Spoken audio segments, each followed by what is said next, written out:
क्या यूएफसी के heavyweight champion Jon Jones और यूएफसी के interim heavyweight champion Tom Aspinall की फाइट होगी? तो अभी के टाइम पर यूएफसी के अंदर दो हेवीवेट चैंपियन है। एक है अनडिस्प्यूटेड चैंपियन जो कि जॉन जोन्स है और दूसरा है इंटरिम हेवीवेट चैंपियन जो कि टॉम एस्पिनॉल है।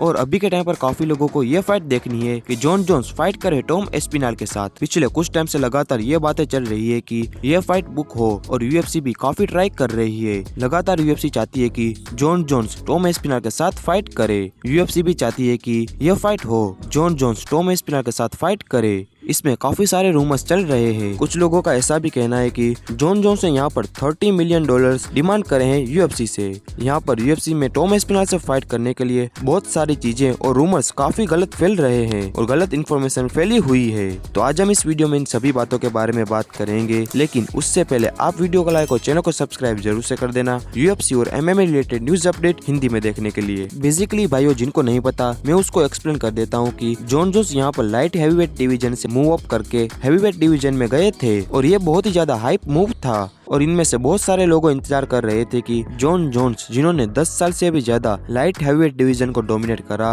और कब वो हैवीवेट डिवीजन में जाए। और जब वो हैवीवेट डिवीजन में आए, सिलेगान से फाइट करके उन्होंने सिलेगान को फाइट में हरा दिया और यूएफसी की हैवीवेट डिवीजन की भी बेल्ट को जीत ली। अब इसके बाद क्या हुआ? इसके बाद जॉन जोन्स इंजर्ड हो गए। 1.5 साल के अराउंड तक वो बाहर रहे। तब तक यूएफसी ने यहाँ पर इंटरिम टाइटल फाइट बना दी सर्गे पाव्लोविच और टॉम एस्पिनॉल के बीच में। और जब ये फाइट हुई तब उस फाइट में टॉम एस्पिनॉल जीत गए और टॉम एस्पिनॉल बन गए यूएफसी के इंटरिम हैवीवेट चैंपियन। तो दोस्तों, यूएफसी के अंदर एक अनसेट रूल होता है कि तो जब भी एक अनडिस्प्यूटेड चैंपियन होता है और वो जब इंजर्ड हो जाता है तो इंटरिम चैंपियन आता है। और फिर जब यहाँ पर चैंपियन हेल्दी हो जाता है और वो जब पूरी तरीके से वापस आने के लिए रेडी होता है तो बेल्ट को यूनिफाई करा जाता है और अनडिस्प्यूटेड चैंपियन और इंटरिम चैंपियन की फाइट कराई जाती है। बट क्योंकि यहाँ पर जॉन जोन्स था, उसने काफी ज्यादा डिमांड करी कि उसको एक लेगेसी फाइट करनी है फॉर्मर हैवीवेट चैंपियन स्टिपे मियोचिच के अगेंस्ट। तो उसको यहाँ पर यूएफसी ने अलाउ करा था और स्टिपे मियोचिच और जॉन जोन्स की एक लेगेसी फाइट बनाई गई थी कुछ महीने पहले। और उस फाइट में जॉन जोन्स ने स्टिपे मियोचिच को नॉकआउट करा था और अपनी बेल्ट को भी सक्सेसफुली डिफेंड कर लिया था। और उसके बाद अब लोगों का ऐसा कहना है कि जॉन जोन्स ने लेगेसी फाइट भी कर ली है, तो अब यहाँ पर टॉम एस्पिनॉल से फाइट करो। अब तो बेल्ट को यूनिफाई करो, क्योंकि एक डिवीजन में सिर्फ एक ही चैंपियन होता है और बाकी सब कंटेंडर होते हैं। बट अब जॉन जोन्स की तरफ से ये कहा जा रहा है कि वो एलेक्स पेरेरा से फाइट करना चाहता है। वो एक और लेगेसी फाइट करना चाहता है, क्योंकि एलेक्स पेरेरा अभी के टाइम पर बहुत ही बड़ा चैंपियन बन चुका है।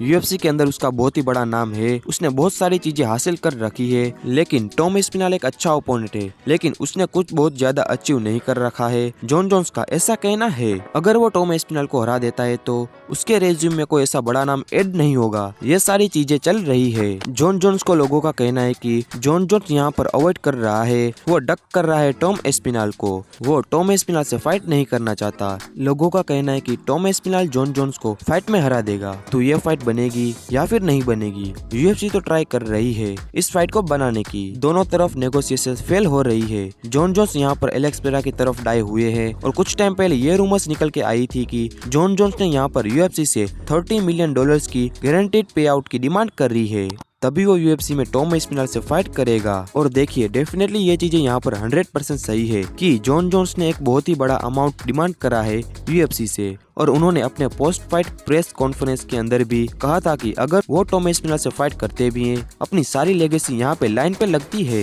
बट भाइयों, डिमांड करने का मतलब ये नहीं है कि जॉन जोन्स यहाँ पर $30 मिलियन की डिमांड करे और डेना व्हाइट उसे $30 मिलियन दे देगा, क्योंकि ये बहुत ज्यादा डिमांड करी है जॉन जोन्स ने यूएफसी से। इसके हाफ का हाफ भी जॉन जोन्स को अगर गारंटीड मिल जाएगा, वो भी बहुत बड़ा अमाउंट होगा। क्योंकि देखिए, यूएफसी यहाँ पर बॉक्सिंग जैसे पे आउट नहीं करती। बॉक्सिंग के अंदर हम सबको पता ही है कि सऊदी का पैसा होता है और बहुत ज्यादा स्पॉन्सर वगैरह होते हैं, तो डेफिनेटली वो इतने सारे पैसे दे देते हैं। और जो बॉक्सिंग के मेजर इवेंट होते हैं, इनका गोल अलग ही होता है, अलग लेवल पे ही मार्केटिंग करना होता है। लेकिन यूएफसी का गोल अलग है। यूएफसी, अगर आप सबको नहीं पता तो ये एक फुल प्राइवेट कंपनी है। तो मुझे तो नहीं लगता कि यूएफसी इतने सारे पैसे जॉन जोन्स को देगी टॉम एस्पिनॉल से फाइट करने को। इसमें आपका क्या कहना है? क्या Jon Jones versus Tom Aspinall की फाइट हमें देखने को मिलेगी या फिर नहीं? और अगर ये फाइट बन जाती है तो आपके हिसाब से इस फाइट को कौन जीत सकता है? कमेंट करके जरूर बताना। और अगर वीडियो पसंद आई हो तो वीडियो को लाइक और चैनल को सब्सक्राइब जरूर से कर देना यूएफसी और MMA related news update Hindi में देखने के लिए। तो मिलते हैं जल्दी नेक्स्ट वीडियो में।